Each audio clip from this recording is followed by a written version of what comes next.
तर मित्रांनो, आपल्याला माहित आहे की गुरुवारी अर्थातच 6 ऑगस्ट 2026 रोजी म्हाडाच्या मुंबई मंडळाच्या 2640 घरांची लॉटरी जाहीर झालेली आहे. त्याचा निकाल जाहीर झालेला आहे आणि निकाल जाहीर झाल्यानंतर आपण पाहिले की जे कोणी अर्जदार असतील, जे कोणी विजेते असतील त्यांच्या चेहऱ्यावर एक हसू फुललेलं आहे.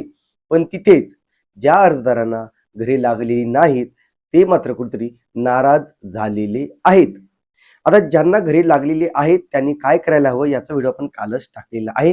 त्याची लिंक मी व्हिडिओच्या शेवटी देतो. पण ज्यांना घरी लागलेली नाहीत मग आता त्यांनी काय करायचं? त्याने आता थांबायला हवं का? पुढच्या लॉटरीची वाट बघायला हवी का? मग पुढची लॉटरी कधी जाहीर होणार आहे? अनामत रकमेचं काय? अनामत रक्कम कधी परत येणार आहे? किंवा आता इतक्यात कोणत्या कोणत्या नवीन म्हाडाची योजना येणार आहेत या संदर्भात आपण थोडक्यात माहिती जाणून घेणार आहोत. नमस्कार मित्रांनो, कसे आहात सगळे? मजेत ना? स्वागत आहे आपल्या सर्वांचं या युट्यूब चॅनलवरती, ज्याचं नाव आहे RK प्रॉपर्टी न्यूज. आता जी काही म्हाडाची लॉटरी लागली मित्रांनो 2640 घरांची, त्याच्यामध्ये आपण पाहिलेलं की अनेक विजेत्यांना 2-2, 3-3 घरे लागलेली आहेत. या संदर्भात आपल्याला अनेक कमेंट्स आलेल्या आहेत. आता ज्या कमेंट्स आहेत मित्रांनो त्याला घेऊन आपण वेगळा व्हिडिओ बनवणारच आहे. पण आता सगळ्या मित्रांनो हे आहे की नेमकं ज्यांना घरी लागली नाही त्यांची अनामत रक्कम कधी येणार आहे? अनेकांनी प्रश्न की सर आमचे जे पैसे आहेत ते कधीपर्यंत परत येतील, कधीपर्यंत आमच्या खात्यावर जमा होतील, कारण आम्ही ते पैसे खूप मुश्किलीने उभे केले होते. तर ज्या अर्जदारांना घरी लागलेली नाहीत त्यांची अनामत रक्कम ही 10 ऑगस्ट 2026 पासून त्यांच्या खात्यावरती जमा केली जाणार आहे. अर्थातच उद्यापासून म्हणजे सोमवारपासूनच ती अनामत रक्कम त्यांच्या खात्यावर जमा केली जाणार आहे. म्हाडाने त्याच दिवशी स्पष्ट केलं की विजेत्यांनी खूप मुश्किलीने हे पैसे भरले आहेत, त्याच्यामुळे ज्यांना घरी लागले नाहीत त्यांची आम्ही अनामत रक्कम लगेच परत करणार आहोत आणि उद्यापासून त्याची सुरुवात होईल. उद्याच पैसे येतील याची शाश्वती नाही. उद्यापासून अर्जदारांच्या अयशस्वी अर्जदारांच्या खात्यावर पैसे टाकायला सुरुवात होईल आणि पुढील आठवडाभरामध्ये किंवा 15 दिवसामध्ये हे सगळे पैसे तुमच्या अकाउंटवरती जमा केले जाऊ शकतात. समजा एखाद्या अर्जदारांनी 5 फॉर्म भरले असतील, 6 फॉर्म भरले असतील, तर कदाचित सोमवारी त्याच्या 2 फॉर्मची अनामत रक्कम जमा होईल.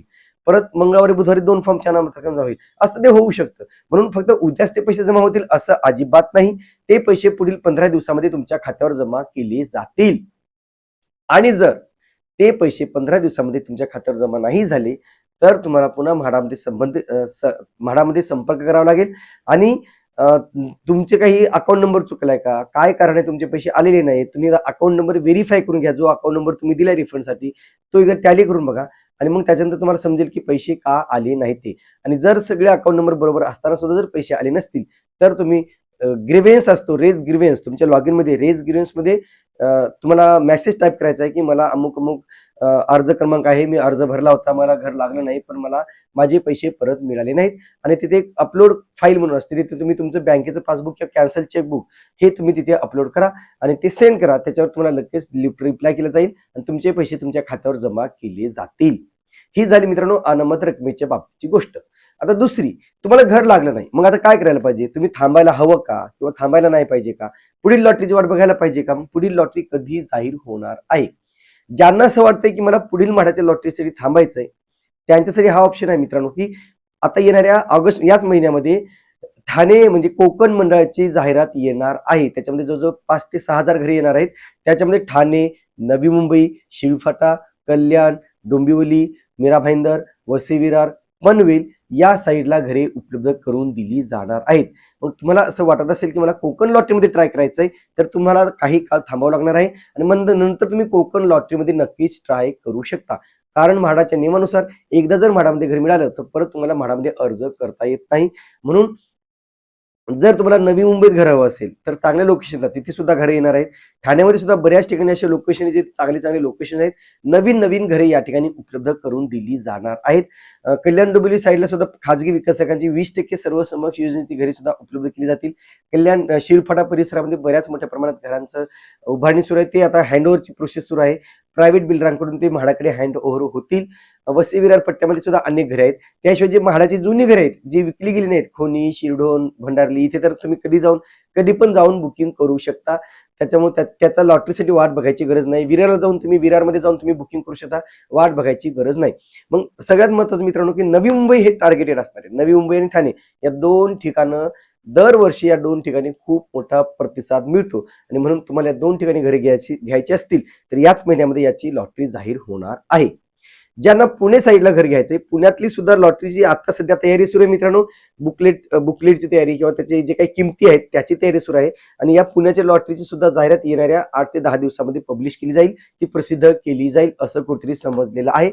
आणि म्हणून ज्यांना पुण्यामध्ये घर घ्यायची म्हणजे 20, 22, 23, 30 लाखाच्या आतमध्ये 1 BHK आणि 2 BHK तर त्यांच्यासाठी सुद्धा पुण्याची लॉटरी लॉन्च केली जाणार आहे किंवा जाहीर केली जाणार आहे.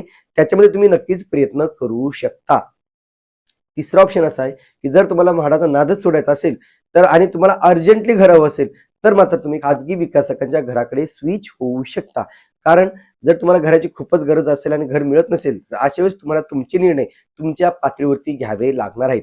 बरं तुमच्याकडे वेळ आहे, चला बाबा मला यावर्षी नाही भेटलं तर पुढच्या वर्षी ट्राय करू, अशा वेळेस मात्र तुम्ही पुढील लॉटरीसाठी ट्राय करू शकता. आता सगळ्यात महत्वाचं मित्रांनो की मुंबईची लॉटरी कधी येणार आहे, मुंबईची पुढील लॉटरी कधी येणार आहे तर 6 ऑगस्ट 2026 रोजी म्हाडाचे उपाध्यक्ष श्री संजयजी जयस्वाल यांनी सांगितलं की पुढील जानेवारी किंवा फेब्रुवारीमध्ये म्हाडाच्या 2,500 घरांची आम्ही मुंबईमध्ये लॉटरी जाहीर करणार आहोत.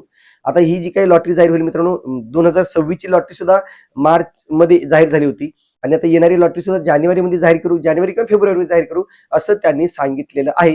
आणि म्हणून जर तुम्ही 6 महिने थांबू शकत असाल तर तुम्हाला 6 महिने थांबा, 6 महिने नाही 1 वर्ष पकडा कारण निकाल लागेपर्यंत 1 वर्षच होतं. तर नंतर मात्र तुम्ही नक्कीच यासाठी प्रयत्न करू शकता. आगामी मुंबईची लॉटरी जी काही येईल 2027 ची ती जानेवारी फेब्रुवारीमध्ये येईल आणि त्याचा निकाल हा पुढे परत मे किंवा जून जुलै पर्यंत लावला जाऊ शकतो. डिपेंड्स अपॉन दॅट सिच्युएशन की त्याला प्रतिसाद कसा आहे. मग आता ही लॉटरी जी काही येणार आहे, मुंबईची लॉटरी जी काही येणार ती वेगवेगळ्या ठिकाणी असणार आहे. त्याच्यामध्ये 2026 लॉटरीतील रिक्त घरे, शिल्लक घरे सुद्धा समाविष्ट केली जाणार आहेत. अशी 2,500 ते 3,000 घरांची सोडत काढण्याचं नियोजन सुद्धा आहे तसं म्हाडाने सांगितलेलं आहे. आणि म्हणून आता नवीन मुंबईच्या लॉटरी संदर्भात जे कोणी विचारत होते त्यांच्यासाठी ही खबर नक्कीच चांगली असं आपण म्हणू शकतो. सगळ्यात महत्वाचं मित्रांनो, जे काही म्हाडाची लॉटरी असते ती शेवटी लॉटरी आहे. आणि अनेक जण कमेंट्स करतायत की सर याच्यामध्ये सेटिंग होती, अनेकांना 8-8 घरी लागली, अनेकांना 10-10 घरी लागली, अनेकांना 15-15 घरी लागली, अनेकांना फॅमिलीच्या नावाने घरी लागली. लक्षात घ्या मित्रांनो, कन्नवरनगर विक्रोळी 2 या ठिकाणी जे काही स्कीम कोड क्रमांक 538 539 जो काही होता त्या ठिकाणी ऑलरेडी घरांच्या मानाने अर्ज कमी आलेली होती आणि म्हणून ज्यांनी अर्ज केले त्यांना घरे लागलेली आहेत. म्हणजे त्यांना 8 घरी कशी लागली, 7 घरी कशी लागली, त्याच्यामागचं रिझन हे आहे की जेवढ्यांनी ते अर्ज केले जवळजवळ सगळ्यांनाच घरी लागलेली आहेत. मग लोकांनी काय विचार केला, मला जर नाही आलं मी काय करेल, मी माझ्या नावाने अर्ज केला, मिसेस बायकोच्या नावाने अर्ज केला, आई वडिलांच्या नावाने अर्ज केला, असा उद्देश हा की एक तरी अर्ज लागावा असा त्यांचा उद्देश होता. पण इथे काय झालं की सगळेच अर्ज लागलेले आहेत आणि म्हणून जे काही विजेते आहेत ज्यांना 2-2, 4-4 घरे लागली त्याच्या मागचं कारण हे आहे. गोरेगाव सारख्या ठिकाणी कुणाला 2-2 घरे लागली नाहीत किंवा बोरिवलीमध्ये कुणाला 2-2 घरे लागलेली नाहीत. टॉप लोकेशनला कुणाला 2-2 घरे लागलेली नाही. तिथे भयंकर कॉम्पिटिशन होतं. फक्त विक्रोळी जे काही आहे 2 BHK ची घरे तिथे MIG आणि HIG उत्पन्न गटासाठी कॉम्पिटिशन थोडं कमी होतं म्हणून तिथे त्यांना घरे लागलेली आहेत. या संदर्भातल्या कमेंट्सना घेऊन म्हणजे कमेंट्स पण भरपूर आहेत मित्रांनो, त्याचं उत्तर देणं सुद्धा तितकंच महत्वाचं आहे. अनेक कमेंट्स आहेत सेटिंग बाबत किंवा ह्या बाबत, तर त्याचंही मी उत्तर पुढील भागामध्ये देणार आहे. जे कमेंट्स आहेत त्या कमेंट्सना घेऊन. पण सध्या तरी मित्रांनो जरी घर लागलं नसेल तरी प्रयत्न करा. आपण पाहिलेलं आहे की मागील 13-13 वर्षापासून अर्ज करणारे अर्जदार सुद्धा आहेत की त्यांनी मागील 13 वर्षापासून ते कंटिन्यू अर्ज करतात पण त्यांना 13 वर्षानंतर घरे लागलेली आहेत. आणि म्हणून हा विचार करतात, असं नका विचार करू. अनेक अर्जदार असे आहेत की ते एकदा फॉर्म भरतात आणि नंतर बोलतात की सेटिंग असते आम्ही फॉर्म भरणार नाही. असं चालणार नाही. त्याला कन्सिस्टन्सी पाहिजे मित्रांनो, सातत्य पाहिजे, तरच कुठेतरी म्हाडासाठी तुम्ही प्रयत्न करू शकता. कारण शेवटी ही लॉटरी आहे आणि लॉटरीमध्ये आपल्याला माहिती आहे की 76,000 लोकांपैकी फक्त 2,500 लोकांनाच घरे मिळणार होती आणि म्हणून कुठेतरी तेवढ्यानंच ती घरे लागलेली आहेत. आता पुढील लॉटरीमध्ये नेमकं कोणत्या कोणत्या ठिकाणी घरी येणार आहेत असं जर विचारलं तर भरपूर लोकेशन, वेगवेगळे लोकेशन आहे मित्रांनो. त्याच्यामध्ये गोरेगाव आहे किंवा सायन आहे किंवा बोरिवली आहे, विक्रोळी आहे, अशा ठिकाणी पुढील लॉटरी जाहीर केली जाणार आहे. तुर्तास मित्रांनो इथेच थांबतो. पुन्हा भेटूया एका नवीन व्हिडिओसह. तोपर्यंत आपली रजा घेतो. धन्यवाद.